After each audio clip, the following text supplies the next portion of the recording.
Este ano temos eleições em todo o país e pode até parecer que está longe, só lá em outubro. Mas para a Justiça Eleitoral os prazos já estão correndo. Quem quiser se candidatar deve estar atento ao calendário do TRE. Este ano o eleitor vai escolher governador e vice-governador, 2 senadores por estado, presidente da República e seu vice, além de deputados estaduais, federais e suplentes. Para quem vai querer disputar uma cadeira no poder, precisa atender a alguns requisitos básicos previstos na legislação eleitoral, como ser brasileiro ou naturalizado brasileiro, exceto no caso da presidência, que só pode ser brasileiro nato. O candidato também precisa ser alfabetizado, ser maior de 21 anos para cargos de deputado, 30 para governador e pelo menos 35 anos para concorrer à presidência da República. Também é preciso estar afiliado a algum partido. Depois de preencher todos estes requisitos, quem estiver interessado a pleitear um cargo eletivo no Brasil nas eleições deste ano, também precisa passar pelo crivo dos partidos. É aí que acontecem as chamadas convenções partidárias.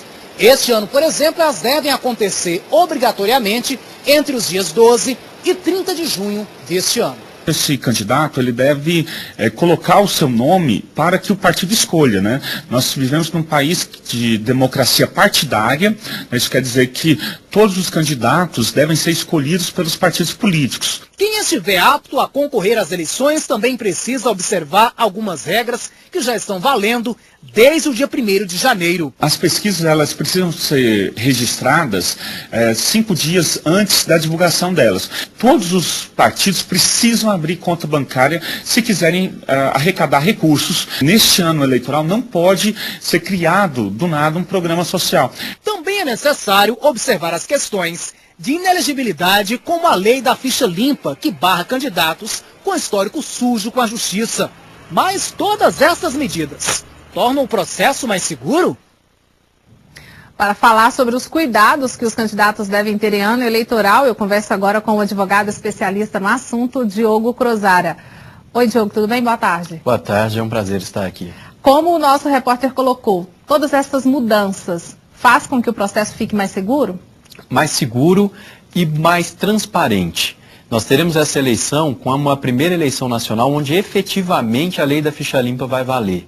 Então os partidos, os candidatos, eles efetivamente precisarão ter consigo a ideia de que um candidato tem que ter lisura. Um candidato, ele deve necessariamente atender aos anseios da comunidade. Diogo, será que não corre o risco de novo? Porque todas as vezes, todo ano de eleição, né, a gente tem aí a cada 2 anos, aí vai acontecer o ficha limpa, vai ser cobrado isso e nada. Agora vai?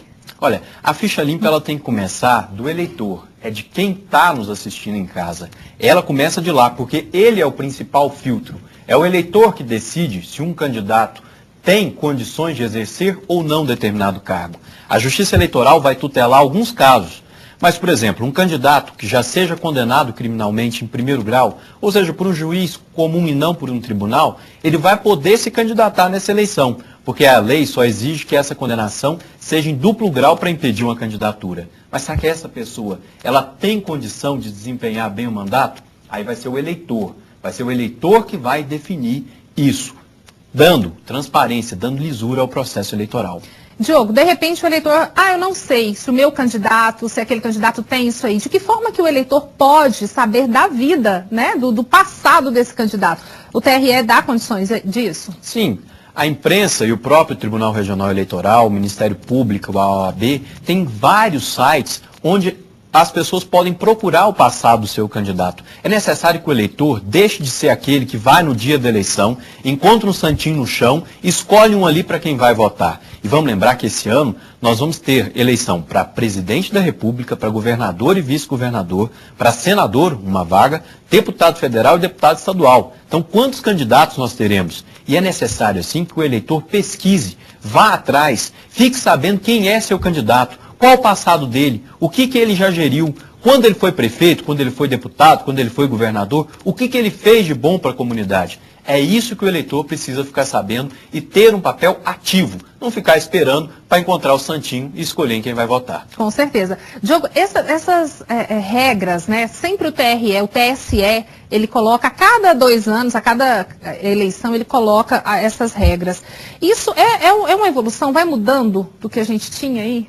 O processo eleitoral, ele tem que mudar porque a sociedade muda. Pois né? Porque as pessoas às vezes falam, mas nada muda, nada acontece. Não, nós já crescemos mas muito. A lei da ficha limpa é um exemplo disso. Uma outra novidade interessante, que foi a sociedade que impôs essa mudança, foi a questão das redes sociais.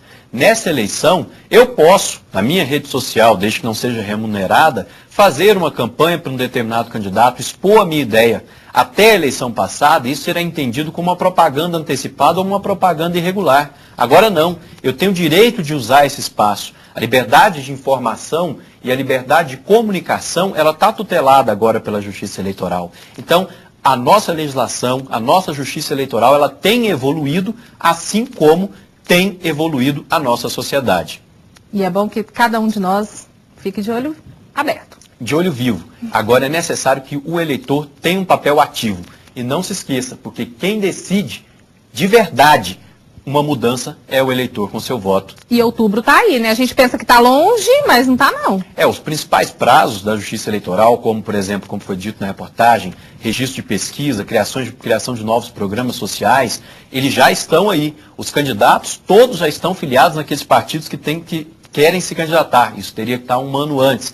As convenções já vão chegar agora de 10 a 30 de junho. Registro de candidatura e aí começa o processo eleitoral com uma propaganda para a eleição em primeiro turno, dia 5 de outubro. Diogo, muito obrigada por participar do TJ com tantas informações. Com certeza a gente vai se falar mais aí, porque até outubro ainda tem muita coisa ainda. É um prazer estar com vocês e com todos os telespectadores da PUC TV. Obrigada. Eu comecei agora com o Diogo Crozara, ele que é advogado eleitoral.